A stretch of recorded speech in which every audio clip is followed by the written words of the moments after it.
एक जानकारी और लेता हूं।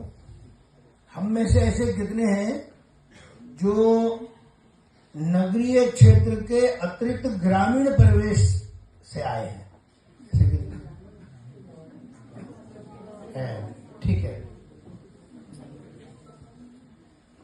जैसे हम महानगर में रहते हैं या बाहर भी जाते हैं तो सड़कों के प्रकार रहते हैं नगरों में। Both way traffic, one way traffic,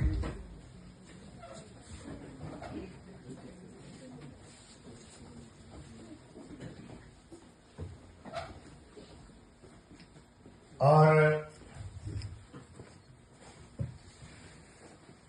कभी कभी सड़क बाइफरकेट भी होती है, कहीं टी भी रहता है, दाएं बाएं भी जाती है, कहीं चौराहा भी रहता है। लेकिन इनके विशेषता वैसे ग्रामीण क्षेत्र में भी है।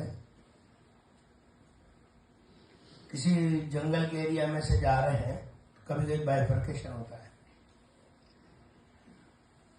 तो अगर हमारा कदम ठीक दिशा में पड़ा तो हम अपने गंतव्य को पहुंचते हैं, और गलती से वही बगल वाली सड़क पर पड़ गया तो हम अपने गंतव्य को नहीं पहुंच सकते। इसी को बोलेंगे हम टर्निंग पॉइंट। अगर ठीक दिशा में है तो हम अपने गंतव्य को पहुंचेंगे। इसी टर्निंग पॉइंट को अगर हम इस पूरी ज्योतिषीय गणना में चर्चा करें तो हम बोलेंगे संक्रमण काल है। जिस कालखंड में हम हैं यह वास्तव में ऐसा ही संक्रमण काल है जो जलवायु की दृष्टि से, मौसम की दृष्टि से और इस समय के देश की स्थिति की दृष्टि से और वैश्विक दृष्टि से हम सभी संक्रमण काल में हैं। अर्थात हर एक के जीवन का टर्निंग पॉइंट है। अगर इस टर्निंग पॉइंट पर हमारी ठीक दिशा रही तो अवश्य ही हम अपने गंतव्य को जहां हमने सोचा है पहुंचेंगे। ये समय बदलता रहता है। कैसे बदलता है? अभी हम जिस एज ग्रुप में हैं, अभी मकर संक्रांति कब आती है? कभी 14 को, कभी 15 को आती है। हमारे जो पिताजी थे या बाबा जी थे उनसे पूछेगा वो बताएंगे। पिताजी बताएंगे एक लगभग 14 ही बताएंगे, 15 नहीं बताएंगे। बाबा जी होंगे तो वो 13 भी बताएंगे। स्वामी विवेकानंद जी का जन्म दिनांक के अनुसार तो 12 जनवरी है, लेकिन उस दिन मकर संक्रांति थी। उस समय 12 जनवरी को। तो जैसे यह कालखंड टर्निंग पॉइंट है, संक्रमण काल है, वैसे ही स्वामी विवेकानंद जी का स्वयं का जीवन और उनके द्वारा किए गए कार्य और दी गई दिशा, यह भी हर व्यक्ति के लिए, समाज के लिए, उस समय के लिए भी एक टर्निंग पॉइंट बनी।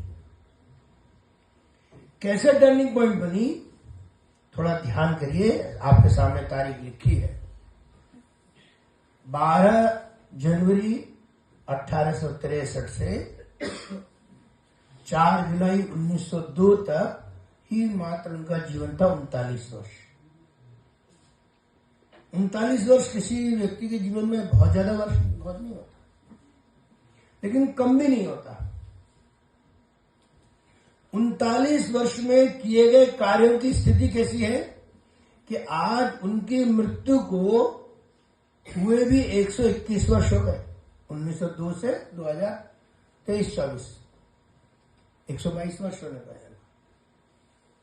लेकिन अभी भी उनके द्वारा उन 39 वर्षों में किए गए कार्य का आकलन संपूर्ण रूप से नहीं हो पाया।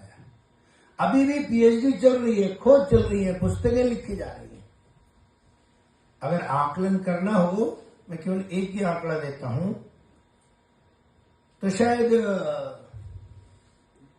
हमको आभास हो जाएगा कि 39 वर्ष के छोटे कार्यकाल में भी एक पहलू पर कितना काम किया उन्होंने।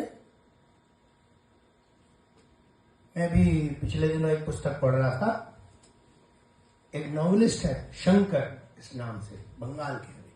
इनका मूल नाम तो मणिनाथ मुखर्जी है। विवेकानंद जी की आत्मकथा लिखी है नॉवेल के फॉर्म में और तथ्यात्मक है। हर तारीख को उन्होंने खोज खोज के लिखा है, कौन सी चीज कहां से ली है उसका रेफरेंस दिया हुआ उन्होंने। और वो उसमें देते हैं उन्होंने जब पहली बार वो सोचा लिखने के लिए तो स्वामी विवेकानंद जी के उनको मात्र 434 ही पत्र मिल पाए जो सामाजिक जीवन में लिखे। पारिवारिक जीवन में लिखे वो अलग है। जब तक वो लिखते गए तो उनको ध्यान में आया वो पत्रों की संख्या हो गई 576 और उन 576 में से बंगला में लिखे थे उन्होंने 153, इंग्लिश में लिखे 418, संस्कृत में लिखे 3 और फारसी में लिखे 2। अर्थात स्वामी विवेकानंद जी बंगला, इंग्लिश, संस्कृत, फारसी बराबर बोलना समझना कर लेते थे। ये इसका और बाद में पत्रों की संख्या हो गई लगभग 777, 777।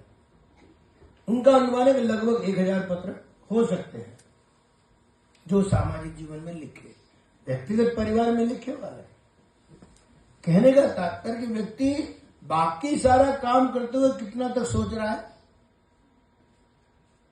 केवल एक ही काम नहीं कर रहा है। इतना ही नहीं, जो भी काम किया उन्होंने 5 वर्ष तक परिव्राजक सन्यासी 1888 से लेकर 1892 तक वो बराबर पूरे देश में भ्रमण करते रहे। तो उनके ध्यान में आया जिस राज्य में भी गए वहां के समाज को भी देखा, परंपराओं को भी समझा, समस्याओं को भी समझा, अच्छा ही नहीं। उनमें से मित्र भी खोजे उन्होंने। काम किया तो पूरी सक्रियता से काम किया। शिकागो की धर्म संसद के बाद उनका वैश्विक प्रवास हुआ तो उसका भी पूरा लाभ लिया उन्होंने। लाभ लिया माने जितनी जगह वो जितनी भी शक्ति थी जो कर सकते थे वो सब काम किया। और एक बार नहीं 2 बार विदेश गए। और बाद में शिष्यों को, सहयोगियों को मार्गदर्शन करने का समय आया, वो भी काम किया। अर्थात अगर मैं कहूं एक असर्टिव लाइफ, आग्रही जीवन। मैंने एक बहुत अच्छे कार्यकर्ता, उन्होंने एक बहुत अच्छा नाम दिया, योद्धा सन्यासी। संन्यास्त भाव से रहे। संन्यास्त भाव माने वो परिवार में तो 10 भाई बहन थे, परिवार के साथ अटैचमेंट नहीं रहा। आज भी 10 भाई बहनों के नाम किसी को भी मालूम नहीं है। 6 भाई और 4 बहनें, और ये स्वयं 4थे नंबर पर थे। तो इसलिए परिवार के साथ बहुत संबंध नहीं, डिटैचमेंट। और वैसा करते हुए वे बराबर और सक्रिय जीवन में जीते रहे और संदेश दिया जो आज भी हम सबको प्रेरणा देता है। ऐसा नहीं है कि हम लोग नहीं कर सकते, हर व्यक्ति कर सकता है। जीवन छोटा हो या बड़ा हो, हर व्यक्ति हर समय कर सकता है। हर व्यक्ति इस संक्रमण काल का प्रेरक बन सकता है, कर्ता धर्ता बन सकता है, हर व्यक्ति बन सकता है। इसीलिए स्वामी विवेकानंद जी का जीवन कम समय का था, युवाओं के लिए मोटिवेशन था। कभी भी कुछ भी पढ़िए, आपको कुछ ना कुछ चीज मिल जाएगी, लेकिन उसके लिए कुछ प्री कंडीशंस बताएं कि वैसा बनने के लिए क्या करना पड़ेगा। तो दूरदृष्टि चाहिए। स्वामी विवेकानंद जी के जीवन को ध्यान करिए। 24, 25, 26 दिसंबर 1892 जब पूरे देश का भ्रमण कर लिया उन्होंने, तो दक्षिण में कहां पहुंचे? श्रीपाद शिला पर। और मुख्य भूमि की ओर मुंह करके 3 दिन तक साधनारत रहे। तीसरे दिन के बाद अपने चिंतन के आधार पर उनके मन में भाव प्रकट हुए, क्योंकि तब तक वे संपूर्ण देश में घूम चुके थे, स्थिति परिस्थिति समझ चुके थे, मित्र भी मिल चुके थे। उनके गुरु रामकृष्ण परमहंस, उनकी भी मृत्यु हो चुकी थी 1886 में, मात्र 23 वर्ष में। सब देख चुके थे, सोचने लगे कहां जाना, कैसे करना, कैसे आगे बढ़ना। तो मैनेजमेंट में एक शॉर्ट एनालिसिस पढ़ाई जाती है, उस समय तो नहीं रही होगी या रही होगी तो मालूम नहीं, लेकिन उसका तात्पर्य इतना है कि सारी स्थिति परिस्थिति को ध्यान में लेकर क्या तय करना। तो उन्होंने निष्कर्ष निकाला, इन परिस्थितियों में भी अभी देश के अंदर इतनी क्षमता है कि देश का हर व्यक्ति खड़ा हो सकता है, अपनी समस्याओं से जूझ सकता है और भारत माता को पुनः विश्व गुरु के स्थान पर सिंहासनारूढ़ कर सकता है। यह है दूरदृष्टि। ऐसी दूरदृष्टि चाहिए, लेकिन दूरदृष्टि प्राप्त करने के लिए क्या चाहिए? हमने इमेजिनेशन कर लिया, तो जब तक हमारे पास काम करने के लिए एक मिशन नहीं होगा, हम आगे नहीं बढ़ सकते। और वो कहते थे एक जीवन में एक ही मिशन रहना चाहिए, दूसरा नहीं चाहिए। कि जो लक्ष्य बनाया है हमेशा वो ध्यान में रहना चाहिए। वो क्या करते थे, मैं उन्हीं का वाक्य कोट करता हूं। एक विचार लो, उस विचार को अपना जीवन बना लो, उसके बारे में सोचो, उसके सपने देखो, उस विचार को जियो, अपने मस्तिष्क, मांसपेशियों, नसों को, शरीर के हर हिस्से को उस विचार में डूब जाने दो और बाकी सभी को किनारे रख दो, सभी विचार को किनारे रख दो। यही सफल होने का तरीका है। डॉक्टर एपीजे अब्दुल कलाम जो युवाओं के रोल मॉडल हैं, वो भी तो यही बोलते थे कि सपने वे नहीं जो बंद आंखों से देखे जाते हैं, सपने वे हैं जो खुली आंखों से देख रहे जाते हैं और देखने वाले को सोने नहीं देते।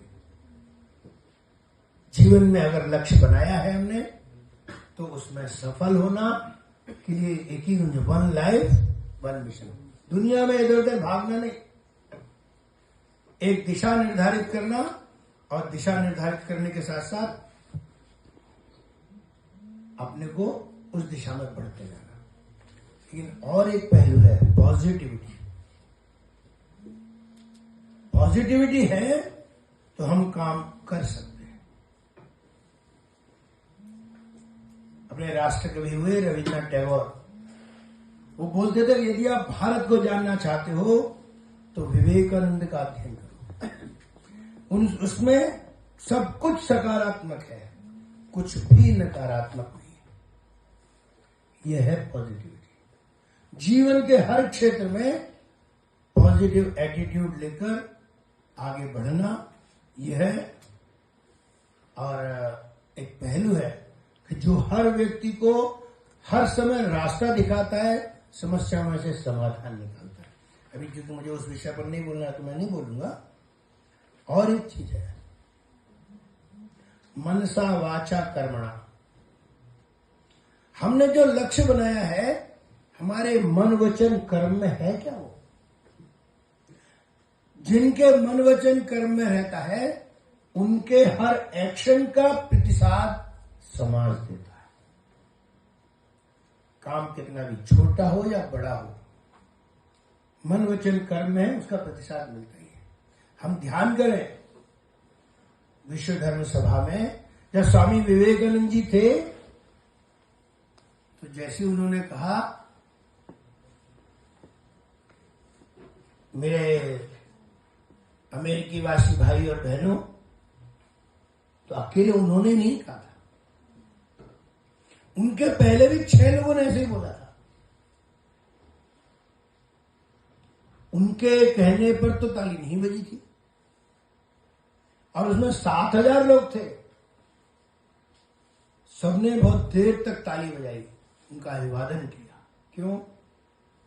उस व्यक्ति के जीवन में, कर्म में दिखलाई पड़ता, एक एक शब्द में से प्रकट होता था कि हाँ, ये केवल शब्द नहीं है, यह अंदर से जीने वाले शब्द है। हम भी अगर किसी दिशा में बढ़ रहे हैं तो हमारे मन वचन कर्म में है। क्या मैंने अभी स्वास्थ्य संबंधी कुछ प्रश्न पूछे, मैं और आगे बढ़ता तो शायद और भी नहीं मिलता। कि हम स्वास्थ्य के बारे में पढ़ रहे हैं, आगे पढ़ाएंगे भी, चिकित्सक भी बनेंगे, लेकिन हमारा स्वयं का स्वास्थ्य अगर वही ठीक नहीं है तो हम क्या दूसरे को पढ़ाएंगे और क्या प्रभाव पड़ेगा? मनसा वाचा कर्मणा, ये तीसरी प्रीकंडीशन है जो होनी चाहिए। एक और भी चीज है जो स्वामी विवेकानंद जी के जीवन में मिलती है। उन्होंने संपर्क तो उनका बहुत बड़ा था, मित्र एक ही था, खेतड़ी के महाराज। वो जब उत्तराखंड से मेरठ होकर राजस्थान जा रहे थे, खेतड़ी अलवर जिले के पास पड़ता है जहां तक मुझे ध्यान है, और वहां जब पहुंचे वे तो वे विवेकानंद, उस समय तो नरेंद्र नाथ ही नाम था उनका, तो नरेंद्र नाथ जो है उनसे प्रभावित थे। वो कहते थे कि मेरे से मूर्ति पूजा के बारे में बातचीत नहीं करना, बाकी सब बात कर लेना, मूर्ति पूजा के बारे में बात। तो नरेंद्र, उस समय तो नरेंद्र ही नाम था जैसे था, तो बड़े कुशल थे। अब खेतड़ी के महाराज बहुत सारे नौकर चाकर, उनके एक नौकर को बुलाया उन्होंने, ऊपर एक चित्र लगा था, कहा इस चित्र को उतारो, और चित्र को उतार के नीचे रखो, इसको थूको। तुम दरबारी कैसे करेगा? तो खेतड़ी के महाराज बोले क्या कर रहे हैं आप? बोले ये मेरे दादा का चित्र है, मैं इनसे प्रेरणा लेता हूं। तो नरेंद्र ने कहा कि जैसे आपके ये दादाजी का चित्र है, आपकी श्रद्धा है, आप इनसे प्रेरणा लेते हो, और जिसको आप मूर्ति पूजा कहते हो, वो मूर्तियां कौन है? मूर्ति तो केवल आपके मस्तिष्क के चित्र का प्रतिबिंब है। आप चाहे जिसकी मूर्ति रखो, गणेश की रखो, शंकर की रखो, राम की रखो, हनुमान जी की रखो, चाहे जिसकी रखो, कि मस्तिष्क में जिसके प्रति श्रद्धा है उसका एक प्रतिरूप है वो। इसलिए श्रद्धा के कारण से वो पूजनीय है। जैसे यह जो चित्र है केवल कागज पर बना हुआ चित्र ही तो है, लेकिन चूंकि आपके दादाजी का है इसलिए आप उनसे मोटिवेशन लेते हो, प्रेरणा लेते हो, तो उनका भ्रम निवारण हुआ। और हम सबको यह भी जानकारी होनी चाहिए कि जब वो विदेश जाने वाले थे उस समय पैसा नहीं था, तो आर्थिक सहायता भी खेतड़ी के महाराजा ने की थी, और उन्होंने उनका नाम स्वामी विवेकानंद रखा, तब वो स्वामी विवेकानंद नाम से प्रसिद्ध हुए। तो मित्रता भी निभाना और आवश्यकता पड़े तो भ्रम निवारण भी करना, कंफ्यूजन भी ठीक करना, यह भी एक चीज है। अर्थात सबसे जो हमको मिलते जाते हैं, हर विषय को, हर व्यक्ति को लेटर एंड स्पिरिट में समझना, शब्द और भाव से समझना, यह महत्वपूर्ण चीज है। केवल शब्द नहीं, केवल भाव नहीं, दोनों का समतोल बैठाएंगे तब मिलेगा। और एक चीज है, किसी भी चीज को ऐसा नहीं लेना, युगानुकूल परिवर्तन की आवश्यकता है, अवश्य करना। स्वामी विवेकानंद जी का मैं कथन एक बार फिर आपके सामने पढ़ता हूं तो हमको समझ में आ जाएगा कि क्या उनके विचार थे। वे कहते हैं कि यदि मुझे कुछ अविवाहित स्नातक मिल सके तो मैं उन्हें जापान भेजने और वहां उनकी तकनीकी शिक्षा की व्यवस्था करने की कोशिश कर सकता, ताकि जब वे वापस आए तो वे अपने ज्ञान को भारत के लिए सबसे अच्छे ज्ञान भंडार में बदल सके। इससे अच्छी बात क्या होगी? एक मित्र ने पूछा, क्यों महाराज, क्या इंग्लैंड की तुलना में हमारे लिए जापान जाना बेहतर है? स्वामी जी ने उत्तर दिया, निश्चित रूप से। मेरी राय में यदि हमारे सभी अमीर और पढ़े लिखे आदमी एक बार जापान जाकर देख लें तो उनकी आंखें खुल जाएंगी। जापान में आप ज्ञान का अच्छा आत्मसात पाते हैं, ना कि इसका अपच, जैसा कि हमारे पास है। मैं और एक सरल शब्दों में कहूं तो, मैं पूरे देश में घूमता हूं, तरह तरह के लोग मिलते हैं मुझे। आजकल लोग लेक्चर भी लेते हैं, बताते हैं तो पीपीटी बनाते हैं। वो कुछ भी कूड़ा कचड़ा इकट्ठा कर लेंगे, 50, 40, 100, 200 इतनी स्लाइडें बना डालेंगे। कोई अर्थ नहीं होता उनका, विषय का विकास भी नहीं कर पाते वो। अभी पिछले दिनों वर्ल्ड हेल्थ ऑर्गेनाइजेशन की ग्लोबल समिट हुई, उसमें जाने का मौका मिला मुझे, तो देखा मैंने वहां प्रस्तुत करने वाले हर एक को 15 मिनट थे, और सबसे बड़ी पीपीटी जो मुझे देखने को मिली 11 स्लाइड्स की हमारे डॉक्टर भूषण पटवर्धन जी की थी। बाकी सब 4, 5, 3, 2 भाषण का एक ही स्लाइड में पूरा 15 मिनट का लेक्चर पूरा किया। ये है प्रेजेंटेशन। और हमारे यहाँ के लोग वो पता नहीं कहां से 50, 100, 200 इतनी स्लाइड बना डालेंगे, खुद को भी नहीं मालूम रहता क्या क्या उन्होंने इकट्ठा किया। यह है कूड़ा कचरा। और अगर हमने ठीक से व्यवस्थित किया, सिंक्रोनाइज किया, तो अपने विषय को हम श्रोताओं तक सिंक्रोनाइज वे में कम शब्दों में भी पहुंचा सकते हैं। इसलिए विवेकानंद जी ने यह विषय रखा कि युगानुकूल परिवर्तन, युग के अनुसार क्या क्या आवश्यकता है, केवल नकल नहीं करना। जैसे मैंने कहा, लेटर एंड स्पिरिट, शब्द और भाव के अनुसार करेंगे तो अवश्य ही उसका लाभ मिलेगा। और एक पहलू है, सेवा का भाव है तो दुनिया याद रखेगी, स्वार्थ है तो कोई याद नहीं रखेगा। हमारे संघ में एक अधिकारी थे, मनीष शेषाद्री जी, अरे अनुराग जी जानते हैं, वो बंगाल में प्रवास कर रहे थे। तो वे अधिकारी थी, पूरे देश भर का काम रहता था, तो वो ट्रेन में चलते चलते भी लिखते पढ़ते, हम भी करते हैं, रोजा नहीं करते, क्योंकि हम लोगों के आधे से ज्यादा जीवन ट्रेन में ही बीतता है। रात भर चलना और दिन में कार्यक्रम करना, फिर रात में चलना, फिर दिन में कार्यक्रम करना, रोजा नहीं रहता। तो वो लिख रहे थे, एक किशोर आयु का बालक उनके सामने बैठा था, वो बड़े ध्यान से देख रहा था। शेषाद्री जी को लगा कि जरा इससे बात करनी चाहिए, बड़े उत्सुकता से देख रहा है। जरा तुम्हारा क्या नाम है, कुछ नाम बताया, किस क्लास में? बोले कक्षा 8 में। बोले क्या करना चाहते हो? बोले खूब पढ़ाई करना चाहता हूं। बोले पढ़ाई करके क्या करोगे? बोले शादी करूंगा। बोले और क्या करोगे? परिवार बढ़ाऊंगा, अच्छी नौकरी करूंगा। छोटा बालक, उसने जैसा पूछा वैसा जवाब। बोले तुम्हारे पिताजी का क्या नाम है? बोले नाम बताया।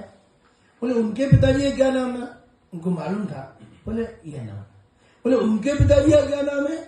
तो देखने लगा, सामने वाली ठीक तो है।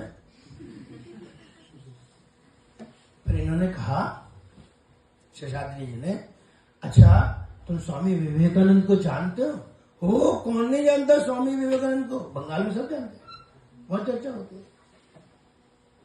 तो बोले वो तो उन्होंने तो परिवार नहीं बसाया, उनके पिताजी दादी बाबा कौन थे उनको नहीं मालूम, और नीचे उनके बच्चे नहीं मालूम, लेकिन आप क्या याद रखते हैं उनका नाम? तो बालक बोला, उन्होंने देश के लिए काम किया, इसलिए हम याद रखते। तो कहा कि शशाती ने अगर तुमको भी देश के लोग, तुमको भी लोग याद रखें तो देश के लिए काम करोगे? हाँ।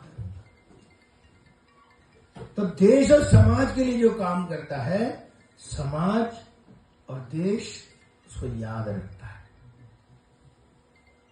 वास्तव में समाज सेवा का भाव हर व्यक्ति को अपने व्यक्तिगत जितना भी उपलब्धि है उससे उठाकर बहुत ऊंचाई पर पहुंचा देगा। आज जितने लोग भी सफल होते हुए दिखाई पड़ते हैं, सभी कोई बड़े संपन्न, बड़े प्रतिभाशाली, बड़े पैसे वाले, बड़े शिक्षित ऐसा नहीं है। जिन जिन को भी याद करते, थोड़ा उनकी बायोग्राफी अध्ययन करके देखिए छोटी छोटी, तो ध्यान में आएगा बहुत सारे लोग ऐसे मिलेंगे जो शायद बहुत सामान्य परिवार के होंगे, बहुत कम पढ़े लिखे होंगे, लेकिन लोग जानते हैं उनको, हम सब भी जानते हैं। मैंने एक नाम अभी जैसे डॉक्टर एपीजे अब्दुल कलाम का लिया, हम जानते हैं। विवेकानंद जी हम जानते हैं, ऐसे कितने ही नाम होंगे। और इसलिए समाज सेवा का भाव यह बना के रखना, ऐसे कुछ। और एक चीज, हार्ड वर्क, परिश्रमशीलता, घनघोर परिश्रमशीलता। स्वामी विवेकानंद जी का जो चित्र हम देखते हो, यही वाला चित्र दिखाई देता है या ऐसा वाला दिखाई देता है। और जब स्वामी विवेकानंद जी के अंतिम दिन थे, बेलूर मठ में थे वे, बहुत दुबले पतले थे। वो इतने कमजोर हो गए थे कि दो लोग उनको पकड़ के चलते थे, तो वहां एक पेड़ है, उसके नीचे बैठ करके उन्होंने पूरा बेलूर मठ बनवाया। इतने घनघोर परिश्रमी थे। Hard work always pays. परिश्रमशीलता हमेशा परिणाम देती है। और इसलिए हमारी प्रतिभा कम हो सकती है, ज्यादा भी हो सकती है, लेकिन अगर परिश्रमशीलता है तो यह परिश्रमशीलता अवश्य ही हमको परिणाम देगी। मैं बहुत डिटेल में न जाकर एक संकेत में बोल देता हूं। अभी हम जो जिस कैरिकुलम में पढ़ते हैं, कक्षा 10, कहीं हाई स्कूल बोलते हैं, बोर्ड बोलते हैं, +2 बोलते हैं, बाद में इंटरमीडिएट में आते हैं, ग्रेजुएशन में आते हैं, पोस्ट ग्रेजुएशन में आते हैं। हाई स्कूल में क्या देखा जाता है? विद्यार्थी का इंटेलेक्ट, बुद्धि की प्रखरता कितनी है। और हम जैसे इंटरमीडिएट में आते हैं, पोस्ट ग्रेजुएशन में आते हैं, तो विद्यार्थी कितना परिश्रम कर सकता है, उसका मापदंड हुआ है। इंटरमीडिएट जैसा उसका नाम है, विद्यार्थी इंटेलेक्ट से लेबर की ओर कैसा स्विच ओवर करता है। और ग्रेजुएशन जस्ट ए माइलस्टोन है, अपने को पहचानने का हम कहां पर है। और इसलिए हार्ड वर्क ऑलवेज पेस। ठीक है। हाँ। अब जरा हम आयुर्वेद के क्षेत्र में हैं, ध्यान करें, क्या आयुर्वेद हमारा भी संक्रमण काल है? क्या है? हर एक का है। हम जब तक बीएमएस में एडमिशन नहीं लिए थे, सामान्य बायोलॉजिकल और जियोलॉजी, बॉटनी और केमिस्ट्री से हम आगे पढ़ाई कर रहे थे, किसी भी दिशा में जा सकते थे। हमारी मेडिकल में प्रवेश लेते ही दिशा निर्धारित हो गई। और दिशा निर्धारित जब इस क्षेत्र में आए और हमने ट्रांजिशनल कैरिकुलम के बाहर एक नोटिस लगाया, हुआ देखा अभी, तो आने के बाद हमको क्या दृष्टि मिली? हाँ, आयुर्वेद क्षेत्र में आना, कुछ लोगों ने विषय लिए होंगे, विषय सबके सामने आए होंगे, तो लगा होगा कि हाँ, हम शायद सही जगह आए। पिछले 10 वर्षों में जो परिवर्तन हुए, quality of education, institutional upgradation, research facilities, public awareness, placement systems, केवल देश में नहीं, देश के बाहर भी। और आज स्थिति कैसी है? केवल एक वाक्य में बता देता हूं, पूरे देश में जितने विद्यार्थी नहीं निकलते, उससे ज्यादा आज स्थान है विद्यार्थी उपलब्ध नहीं है। इतने प्लेसमेंट की व्यवस्था है, देश के अंदर भी, देश के बाहर भी। और यह जो संक्रमण काल है, जीवन का टर्निंग पॉइंट है। वास्तव में हमने स्वामी विवेकानंद जी के जीवन के बारे में, हमने राष्ट्रीय युवा दिवस मना रहे हैं, उनके बारे में चिंतन मंथन कर रहे हैं, थोड़ा जरा कंपैरेटिव स्टडी करके देखिए तो हमको ध्यान रहेगा आयुष का भी संक्रमण काल चल रहा है। और जिस तेजी से एक ठीक दिशा में बढ़ रहा है, कुछ समय के बाद सभी को दिखलाई पड़ेगा कि यह टर्निंग पॉइंट कहीं लेके जाएगा जो हमको विश्व गुरु के स्थान पर प्रेरित करेगा। और इसलिए मैं केवल अंत में एक वाक्य बोलकर अपनी बात समाप्त कर दूंगा। एक पुस्तक पढ़ा था, उसी में से मैंने पढ़ा था, मोक्ष की आकांक्षा से ग्रह त्याग करने वाले विवेकानंद ने व्यक्तिगत इच्छाओं की तिलांजलि देकर दीन दुखी और दरिद्र नारायण की सेवा का व्रत किया। उन्होंने पाखंड और आडंबरों का खंडन कर धर्म की सर्वमान्य व्याख्या प्रस्तुत की। इतना ही नहीं, दीनहीन और गुलाम भारत को विश्व गुरु के सिंहासन पर विराजमान किया। ऐसे स्वामी विवेकानंद, आज हम उनकी जयंती मना रहे हैं। यह उनके द्वारा किए गए कार्य का टर्निंग पॉइंट तो था ही, देश के अंदर भी देश के बाहर भी। लेकिन हम आयुर्वेद के विद्यार्थी, हमारे लिए भी व्यक्तिगत जीवन की दृष्टि से भी टर्निंग पॉइंट है, देश की दृष्टि से भी टर्निंग पॉइंट है और वैश्विक दृष्टि से भी उतना ही टर्निंग पॉइंट है। हम सोचे विचारें, एक अच्छे आयुर्वेदाचार्य बने, हम मन में संकल्प लें, आयुर्वेद से पढ़ाई कर रहा हूं, आयुर्वेद की प्रैक्टिस करूंगा, आयुर्वेद में ही जीवन जीऊंगा। मनसा वाचा कर्मणा, यह काम होना चाहिए। Hard working, positive attitude, one life one mission, सेवा की भावना, ये सब चीजें हमको हमारे जीवन लक्ष्य को प्राप्त करने में सहायक होंगी। हम सभी स्वस्थ रहें, सफल बने, इतनी शुभकामना व्यक्त करते हुए मैं अपनी बात समाप्त करता हूं।